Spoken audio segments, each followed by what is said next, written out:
Journal Record Associate Publisher Ted Struley joins us now to discuss other stories making news in business today. Ted, thanks for being with us. Glad to be here, Susan. Well, there may be more good news for the Oklahoma economy. Are things looking up? Well, they are really. We talked to a couple Oklahoma economists this week, and they both told us that while the unemployment rate in Oklahoma has been holding steady at about 4.5%, whereas the national rate right now is about 4.2, so a little worse in Oklahoma, but still in line.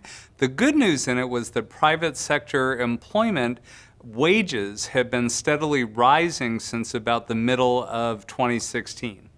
Well, what might offset that a little bit is Oklahoma City residents may soon be paying more for their water. Well, they might have to pay a little more. One of the things Oklahoma City is trying to do is pay for a massive pipeline.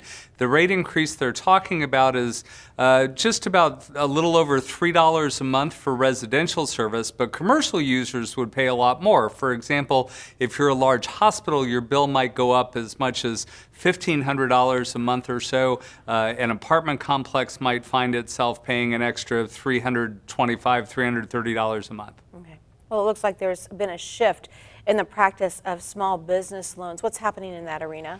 Well, something really surprising. Small business lending is down about 2.2%, and where it's really down is in the traditional small business lending sector, the local state-chartered banks, the local banks, and the banks that are picking up the slack are the very, very large national banks, those with $10 billion or more in assets. So far, there hasn't really been an explanation why that shift is occurring.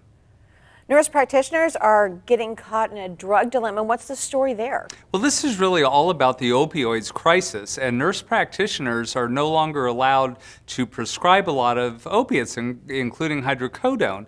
What they're finding, though, is that they're having trouble treating their patients because a lot of their Medicaid patients are not eligible for other therapies. So they want to be able to treat the pain, but they're no longer allowed to prescribe certain medications, and their patients are caught in the middle. All right. Well, finally, the Journal Record's Woman of the Year program marked its 37th year this week. Tell us all about it. That's right. On Thursday night, the Journal Record honored 50 women making a difference and named this year's Woman of the Year Judy Hamilton Morse from the Crowe Dunlevy law firm. Among other things, she was that firm's first female president, and Olympic gymnast gold medal winner Shannon Miller was the guest speaker.